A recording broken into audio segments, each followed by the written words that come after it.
I can't help but notice this agenda has a different day and name on it. Is today the 21st? Today is the 21st. Okay, so it's Monday, September 21st at about 5:30 p.m. We have the Communications and Technology Committee meeting today. We do believe we have a quorum present. Everyone agree there? Yes. Cool. Adjustments to the agenda. Does anyone have anything they want to add to this list, any part of this list? No. Okay. I'm going to add one that I don't see in here, which is just the Google Doc and file share, which I'll add after number 2. And that is to say that is some homework I owe the CTC as well as the town. The intent there is to set up a Google Drive, to get everyone on Gmail addresses, and to share any documentation we put together there, so we can pass that on to other committees or future versions of this committee or whoever. I have done precisely nothing new since we last spoke, but I haven't forgotten about the task. And I think right now there's nothing new to add to that share. The reason I'm bringing that back up is I think it could be useful. Even if we, if we wrap up and one of us hands off or something, I just want to make sure that data is owned sort of by the town with us having access to it, just for the record. So if someone can stand on our shoulders and do more work later, we can make that easy. Unless anyone takes issue with that, that's the plan and vision I have for that simple thing. Then I can't lose paper on anybody either. It's real hard to lose a hard drive in the cloud somewhere. We don't have any citizens right now. I guess if you see someone in the chat or. Then I'll bring it up. Yeah. Okay. And actually, just another new business item that I Yeah, should absolutely. have put in. I just want to talk about remote participation guidelines, and I'll explain that when we get to it. Hi, Julie. Hi. Hey there. Hey there, hi there, welcome. Welcome. Hi. Thank you. So, I guess if you're fine there, you could probably scoot down a little more. No, I'll Gotta do, stay over here. gotta do the 6 feet. Are you comfortable with us not having this on? I'm perfectly fine right over here by my little home. Okay. Bob, can you still hear Julie? I can hear Julie just fine, thank you. All right. You don't have to go all the way in the corner. I'm fine, corner in the corner, always been like this. Okay. If we could do your items with me first, that would be awesome. I got it. Everybody got my update on Chapel Road that I got from CMP, which I thought was very informative. Mhm. I don't know if anybody else had that. Oh, we have to replace 20 poles. That was new information to me. That was new information to me. I was a bit surprised to see that. Because I always thought it was just, they were, like, I don't know where I got the impression, but I was under the impression they would just, there was plenty of room on those poles. So I don't know if it's a pole issue itself. I was kind of shocked I didn't hear any reaction from Chapel residents. Chapel Road residents. Mhm. So I'm hoping they got the email. And I only had those 3 addresses. I don't know if you had more, if you could forward that on, if you have other addresses for them. I can take a second look, sure. Would that be okay? Absolutely. We're all working. Okay. And that's pretty much what I have as far as Chapel Road, but I was encouraged. And we have a great rapport now with this, the CMP person, and I think I, again, reiterated the importance of the ability to remote learn. Remote learning. Remote learning is extremely important given the times we're in. It is very important. And I think we've got a lot of people at CMP and Charter that they live in the community. Right. There's no one that actually doesn't want internet up on that road. It feels like a battle. I know some people feel kind of held down. And I wouldn't even try to tell someone I'd feel differently if I were out there. Getting that poll answer, that was pretty neat. I'd be curious to know what the dollar amount is on that, so we can tell people, hey, this is money moving. Right? I know they've already done that because you have to pay CMP to get this work done. I've never broken a telephone pole, but I know they're not $5. So that's some meaningful stuff going. So I was just shocked I didn't get any feedback. So if you could just, if there's other addresses you have or more people, just let them know. Yeah, I'll reach out, and I was expecting some email back. I was too. And then I worried that maybe it didn't go out. Okay. So. Well, that'll be my next, when I leave here, when I get home and get all set up, that'll happen tonight. Any other questions for me? I just want to say I thought Ruben wrote a really good email to the residents and explaining answers to the questions they asked. No, Yes. that email, I never actually sent. I sent to you folks to see if it was okay. I didn't send that on. Oh, okay. I'd be happy to. Whenever I communicate out like that, my rule for myself is to make sure that it's okay with the folks in the town, because I'm sort of communicating on that behalf. So if that was okay, I'm happy to redraft that and send it out. They haven't seen those particular answers yet. Yeah, I think that's fine. I'll do that tonight when I reach out with the other stuff. I'll put that on Perfect. top. This work, the stuff you're doing is huge, because no one else but our town manager could do this with charter. We're Well, and moving that's the thing, we raised I the Titanic. We have such a great relationship right now. I Yep. don't want to do anything that ruins the relationship with the utilities, so. No, the utilities have been really good, and that's why and I'm repeating myself, I know people are frustrated, but this is not a simple move. This is not And a this simple is lift. movement like we haven't had. Yeah, this is massive. So, I'm just hoping that there's no big fall windstorms. That's the only thing I'm really praying for. Well, we did have a squirrel without PPE on that took down the substation on Ninetown Road this weekend. Was that this morning? That was all. yesterday's outage, was Yeah. the substation. I took a real nice nap. There's nothing else to do. It was great. Squirrel was my friend. He'll be missed. He did not, sadly, we did not put this on Facebook, but sadly the squirrel did not survive. I was hoping. You know, if the windstorm comes early enough, it just might save CMP some work. So we're good? We're good. Thank you Okay. so much. Bye, Barb. Thank you, Julie.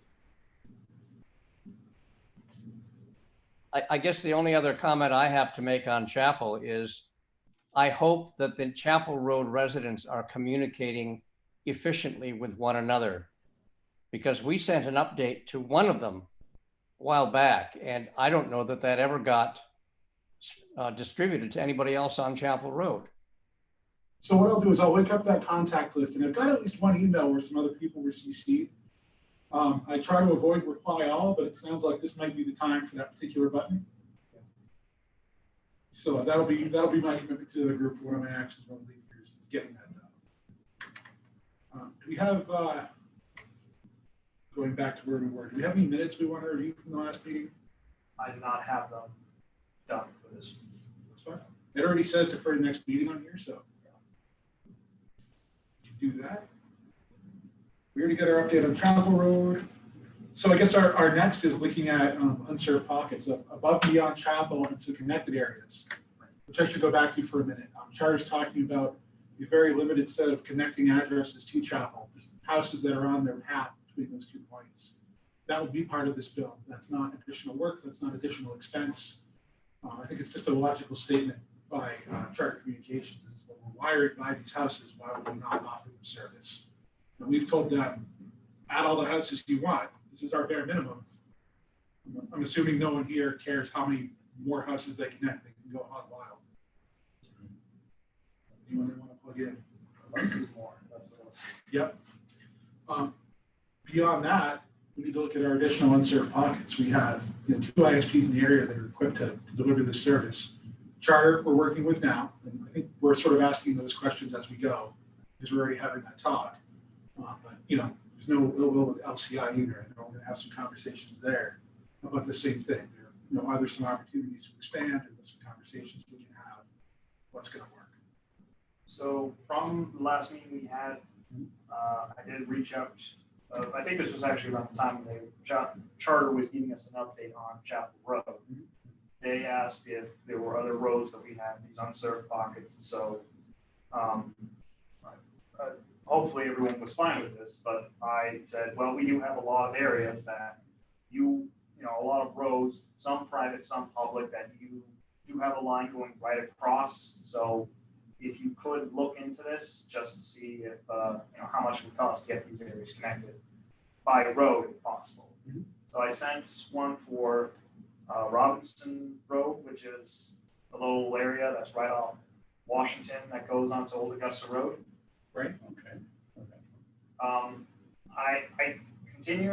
I kept trying to stress this, the southern portion of Flanders Corner, because I know we asked them last time to show how much all that is. I don't think they got the point of a third of the mile. I think they wanted to do the entire road, but I stressed, we just want this one part where it gets up to a certain address, because that's where there's this gap in poles. And we Right. don't want you to invest in CMP poles, we just want these 6 people on that road. Beaver Road, I only asked that one, which is a private road, because I've had a few residents there contact me and say that they want connection down there. Same with Noise Road, again, private road, but I have someone who actually works for the state office who has said he's trying to get connection up there for years. No one's done anything. So it seemed odd that part of Noise Road is connected, but the rest is not. So I threw that in there along with Butter Cottage Point or something. It's another private road that's right off of Noise. So I don't know, Charter might be interested in getting all those private residents as well. And then the last one, this was late in the game, but I did ask them to also look into Finntown Road after,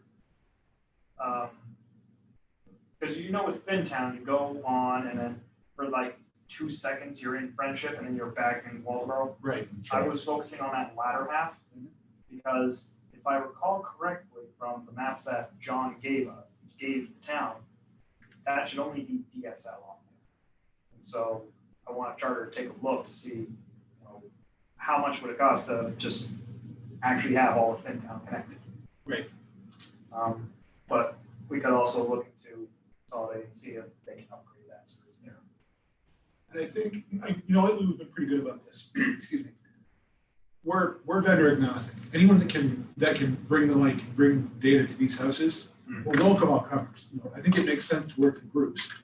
Charter's done a lot of work with us, and they've brought their resources to bear to get these roads wired. And while they have their resources and trucks and whatever they have out to do that work, I'd imagine anything they can get done in that one swoop is probably, there's got to be a financial advantage to it. cost. Yeah.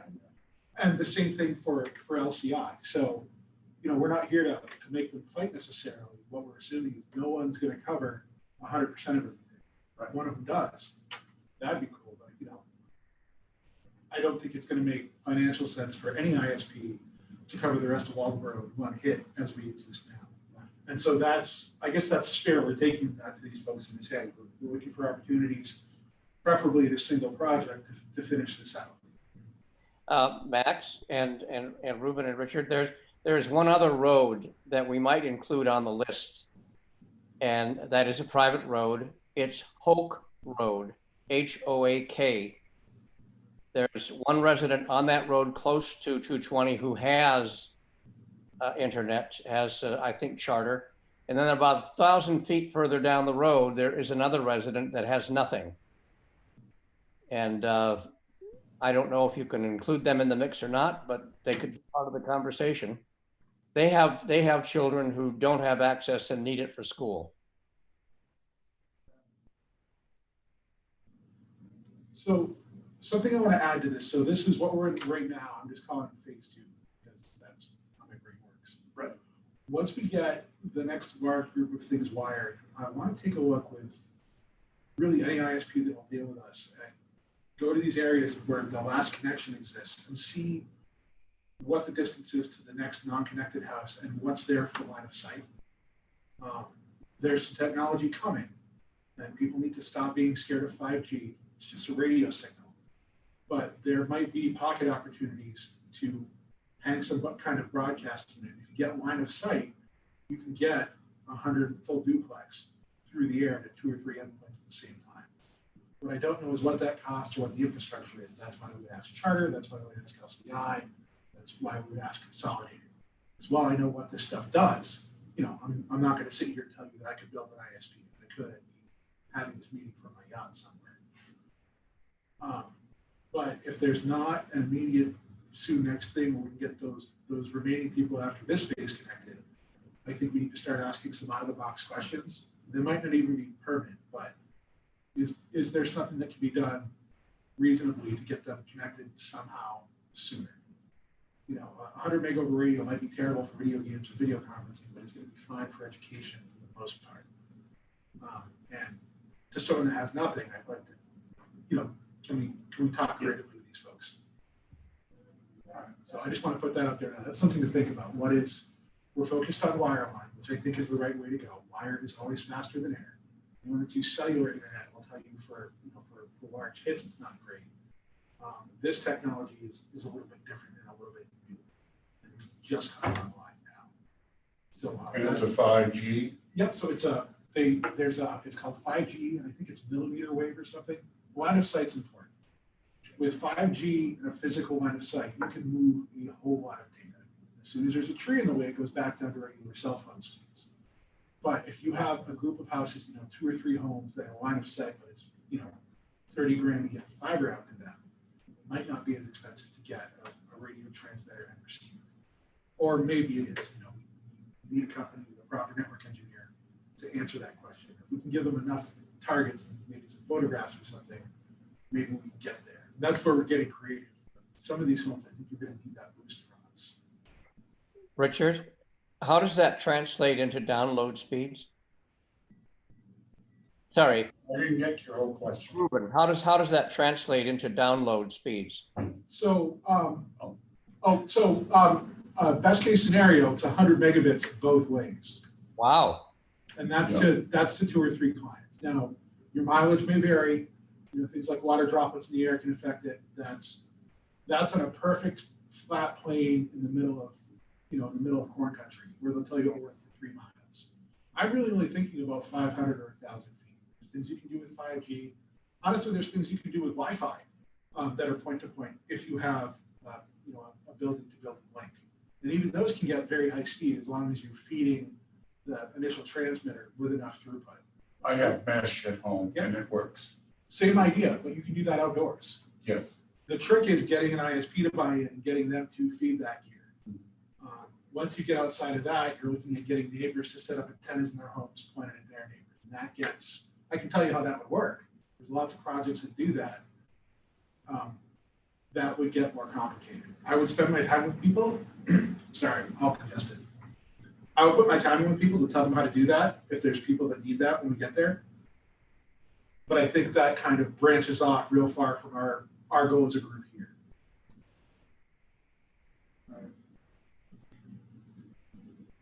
So if I were going to use way fewer words, is there a wireless solution for the last 2 or 3% of people in town that need the internet? Well, that's partly one of the reasons why I have that right in front of you. Okay. So, for those who aren't aware, those are the streetlights that are throughout the town of Waldeboro right now. We have about 3 extras, all 3 that are going to sit in my office until day comes where we need to put those out. Which, depending on what we have right in front of the town office and one at Moody's Diner, might be something I expected. But the point is, you'll see that little black cap that's at the top. Yep. When we were initially looking at these, one thing that John Lawrence wanted to push was public Wi-Fi hotspots. Mhm. And these are capable of doing that. You just need to get a special node right on top of that. And so this is why I was talking at the last meeting about public Wi-Fi at the town landing, because we do have one of those lights right at the town landing. I mean, I don't know how exactly it would be done, like how much work has to go into it. But at Chapel, for example, we now have one of those at the Chapel intersections. Depending on how far it could have gone, it could have provided some internet to some residents. The lights were just installed this past summer. I don't know what we would have had to do to get the subscription service to do it and how the logistics would work. But that would have been more of a temporary solution at the time. That is kind of what I'm describing as far, even in terms of a temporary solution. Mhm. Can you get specs? Can you get model information on the modules that do that stuff? I can't. Okay. Well, one of the big reasons why John and I didn't want to go forward with it was because I think the entire CTC was involved in this, but Mhm. the technology is just kind of too new right now for me. Mhm. Like this has been done in like Florida, Massachusetts even, but we don't know how it handles in Maine. Not even like this type of Maine. I mean, it's important, but you know, we don't have buildings surrounding every single light. We have trees surrounding every light. Right. So we don't know how it's going to play out. And as we were getting these lights, Verizon was just popping in as one of the potential people. So a year from now, there might be more potential providers for this service. But I'll look into it a bit more, how much it will cost to at least get, even if it's temporary node, and how we could implement this in what you're envisioning. Right. I guess my question would be, is it, are those fed by, are they a cellular repeater? Is it a cellular modem that then feeds out Wi-Fi? Do they have one that will take a regular input? You know, is there one that we could uplink? Like that corner is a great example because at that corner, LCI does have some fiber. Is there a world where we could work with them to get an uplink to that module? You know, is that something that could exist? You know, once that signal has to go through a tree, that signal quality dies pretty quick. But anyone that can see that light through their window at their home could do something. Even if they just bought their own repeater and plugged it in and put it in the window, that would help. Depending on what the window is made of and some other things. So line of sight would be a really good way of telling whether it might work. Mhm. But if we set something like that up, can we be in a test mode and see maybe to see how it works? And if it doesn't work, get rid of it? I don't know. I think that we have to ask Max. That's what I'm saying. We have to look more. But I mean, I'm just saying what was something that I just didn't look too much into because I was told just to focus on the lights, so I didn't want to get too bells and whistles, so we could just pay them off. Right. But I mean, it would be something good to have, at least at the for these last few people, because you know a lot of people probably want the nice dark skies out in the rural area, but if it means getting some internet, they might want that. Just even if it's like for a few years. I can tell you, putting just lights down that road wouldn't get internet all the way down the road. Every time you add one of these modules to repeat the signal, It gets weaker. yeah, well, it doesn't just get weaker, you add latency, so you'll refresh the signal, but that hey Google, where are you? It takes longer to make a round trip. So you could repeat it once or twice. You can definitely get a couple houses, but you couldn't feed that whole road just with those repeaters. To feed the whole road, you need to get a wire to at least every other light. At that point, just wire the road. It would probably be more of an emergency circumstance, I suppose, or at least for, I guess, prioritizing more for the education reasons. I don't want to take value away from your idea. I'm all about your plan. I think Well, as I say, we need the data. We need to know. right, and as I say, and I'm only talking about what I know about now. Yeah. It could be a lot different next year. It absolutely could. So that's just something to probably keep in the back of our minds that these are all over town, and now that we own these streetlights, we can put these up whenever we want. Well, with the labor fee, of course. Was it Noyce that had the one home 1,000 feet away from the connected home? Hope Road was. Do we have these streetlights on that road? It's a private road, so Okay. Someday I'll know all the roads, probably in another 10 years. but I mean, because it would be a service that's somewhat provided through the town, what they could do is the resident would probably have to be willing to pay for the installation of the light and the node, and then they get the Wi-Fi from that point. Just so that we're not covering the private road. If we can get all the parts information, I think that might be worth its own workshop. You know, not commit to anything, but let's say we had a blank canvas to design this whole system around. Let's draw out what that would look like. You know, how would we get it there? I'm hesitant to. I'm not anti small town ISP. My focus hasn't been on starting an internet service here because while we have a lot of people without internet, we do have at least 2 solid vendors in the area. Typically, when you start your own ISP, it's because you have nothing. That being said, what we're describing is for the areas that don't have anything. I think it's worth workshopping. I'm really glad you put that light there. Hopefully that's an idea for the future. Yeah. And we need the pocket to really voice that they would for it. Because I think another part of it is gonna be, these ISPs, they're great, but it's also gonna be a cost to them. Like Beaver Road, for example, I think there's 8 residents there. I think I was told that that would be 70,000 or so to get all 8 of them connected. I don't know how they're gonna do it if they don't pay rent. Yeah. And I know that there's one resident on Atlantic Highway. He would love to have charter or some type of broadband connection, but he was told that even though it's cutting right across the street, that's $2,300. I mean, put a light right in front of the house, then he gets the signal right there. As long as you can feed data to it, yeah. So, yeah, I can try and find some more specs on that. And I mean, again, this probably isn't an idea until a year or 2 down the line, but it's something to probably keep in the back of our heads for that idea. Yeah, and I think that makes sense. Again, we're not trying to turn that live now. Right. It's just such a good idea. That's why I mentioned, let's workshop it. It can be an offline session, it can be a closed thing. But man, that's a good idea. It's really interesting. I mean, the other quick thing for unserved pockets was LCI. Because in that whole list, one of the big ones I didn't mention was Store Mountain Road. Yep. And Jim would love to have internet up there. He would love to have some fiber connection. But Charter doesn't own Old Augusta Road there. So kind of takes them out of the picture.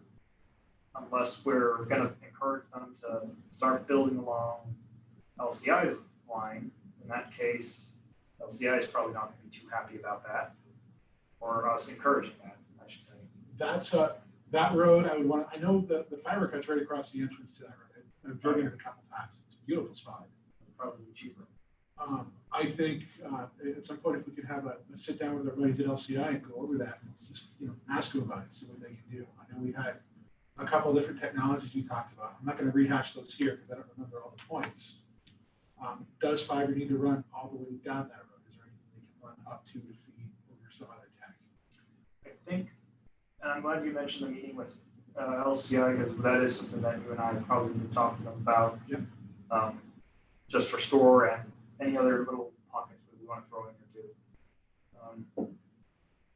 But I believe when we initially, last year or 2, when we wanted to try and get some pockets that would be off this property, that would be off their Old Augusta Road line, I think with Store Mountain, what they said, that was an interesting case is, as it's going up, there's this one property where it does a huge loop around, and you need like a conduit to go through.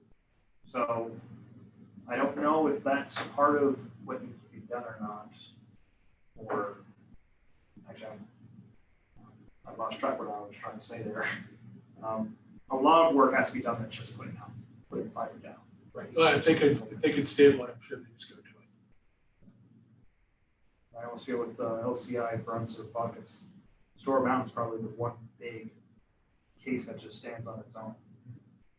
Can't think of too many other roads up in Old Augusta Road that need too much, right? Those folks they've come to a lot of meetings and they have been classy every single time. Not that that's not going to affect me wanting to get to the internet, but it made it work. I think, so let's ask those questions to LCI. The stuff I've been talking about, I'm thinking a little bit outside the box. I know the goal is fiber to each house. Can they get fiber to a tower in the middle? Can we put something on top of the pole or something? So, I have a question when sure. appropriate. I want to know if there is any special group in our area that's determining special needs now that we have the incentive of children learning from home and so on because of the pandemic. Is there a group out there? Is for example, is the liaison with SAD 40 or anyone else that's concerned about children, and would Storer Road have any special interests in that, or is that all retirees, or is there anything at all that we could use for incentive? So if I understand your question, Go ahead. If I understand your question right, we're looking to find out what homes had a student in them that can't get connectivity? Exactly. Yes, that's simpler. I'm not aware of a group that has all that data. I think that's a question that bears repeating. I think it's a really good thought. I feel that would just be a question to ask maybe SAB 40, because they're the ones who have children in the area. So. I think that would be a simple place to take it, and they could obfuscate that data. I mean, there's gonna be, not that we do anything, but I understand, especially with, minors, they're gonna be, have privacy concerns and things like that. Yes. Is that a question that would be appropriate for you to take, or would we be asked, who would be asked to ask that question? I guess I would ask that, as you say, that's a question that I might ask, and they say that the privacy thing, they're not gonna disclose that information, so I don't know how far that would go. Okay. But I mean, we could probably even, if it's anything, what might happen is, similar to what we have heard, completely separate case that we're not down. What we might do is just say, hey, here are the roads that we don't have broadband connection to. Can you just confirm or deny if there are kids on that road? You don't have to give us an address, just say if they're anywhere on that. Okay. That's probably what they might be more receptive to. Okay. Good. So I can try that.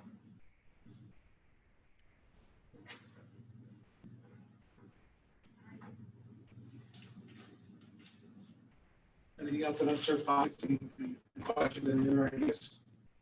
I really like your idea. It's really good.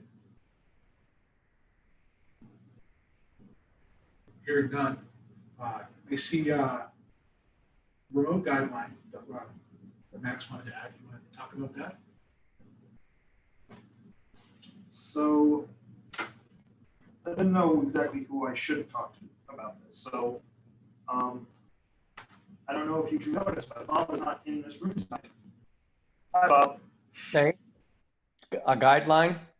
Yes. So fortunately, when COVID was starting to hit the fan, some towns scrambled to have something like what we are having set up right now with a YouTube chat room. So anyone from home can just ask a question, and then a Zoom account so we can have members participate from the comfort of their own home.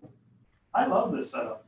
I think this makes my job a whole lot easier. It means we don't have to have everyone fight for chairs in here whenever there's a controversial issue.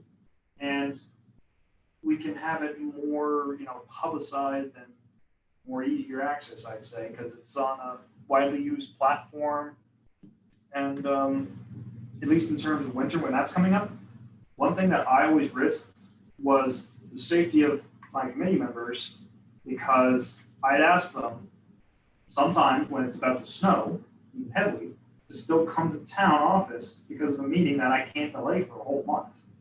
And fortunately, no one's ever gotten hurt. And so this upcoming winter, people can just do it even if there's a blizzard outside. And I love that.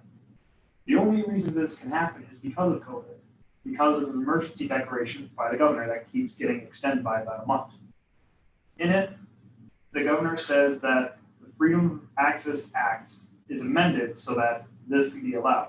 Once the emergency order is done, it's run its course, 30 days afterwards, this is not allowed until we have action done by the legislature. I'm not saying. So we need to talk to Dana and Jeff Evangelos and get them to introduce a bill to allow this to happen after COVID is taken care of. I was going to say, I've talked with MMA about this. They don't think any legislation is going to happen this year because reasons that everyone got aware about, and I'm not going to say on camera, but reasons have happened. So it's probably going to happen in 2021. I'm not saying we have to, anyone in this room or anyone who's watching, to contact Representative Evangelos or Senator Dow tonight or anytime this week. But when the emergency order is done, I think the fact that this town has actually had these meetings run this smooth should show that this can be done. And because everyone can see who's participating in these meetings, it doesn't really risk losing accountability. That was one of the main concerns with these types of meetings. People wouldn't get to see who's making the decisions in town, but everyone can see us here tonight. They can see Bob right there on the screen. And that's what I think needs to be emphasized when the order comes to an end. This was fine. We didn't lose anything. Please make this cemented in the books. And when that happens, what I want to have is a set of guidelines for how the town should operate when this is happening. Because I'm probably not going to be doing this forever. I'm probably not, and by that I mean I'm not probably going to be the one to run the laptop every day. I might be sick one day, and I might not be at every single committee meeting. So that, and it's probably good we have a uniform response of how each remote meeting should be conducted. Like, for example, people who are here, or just the simple roll call vote whenever a motion is done, or if someone's operating from home, they use the camera unless there's,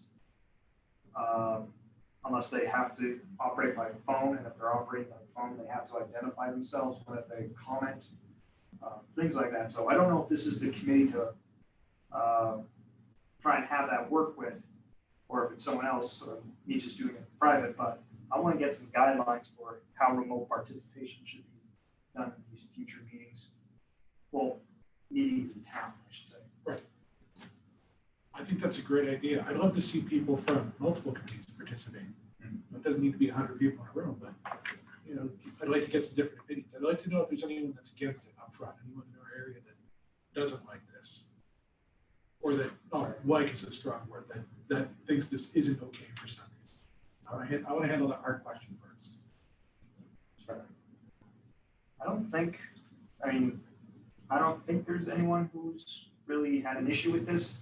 I think the only person who I've had any, well, I'm not going to say person name, but I have had someone say, well, I wanted to speak on the YouTube chat, but I just don't know how to. And I don't know if that's just a matter of showing how to Google account. But that's probably the one thing I don't like about the YouTube thing is that you have to have a Google account. Some people don't have Google accounts. Right.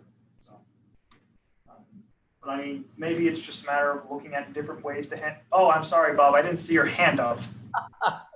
I'm just making a point here. That's it. That's one of the difficulties is recognizing people who do have something to say and want to say it. Unless everybody's on the camera, it's problematical to see who's raising their hand or who wants to speak. The other thing I'd want to say though is that the MMA would be an organization through which we could make representations to bring this forward onto the legislative agenda. They have their meetings via Zoom, all of them. And they're very familiar with the technology and the advantages of the technology. And I think what you just brought up, Max, is right on the target. In the wintertime, people can't travel, or it's dangerous to travel. Having a meeting like this solves a lot of problems. As long as the flow of the meeting is guaranteed and people are aware that they have to act a little bit differently. Would having, so my brain went right to technical questions.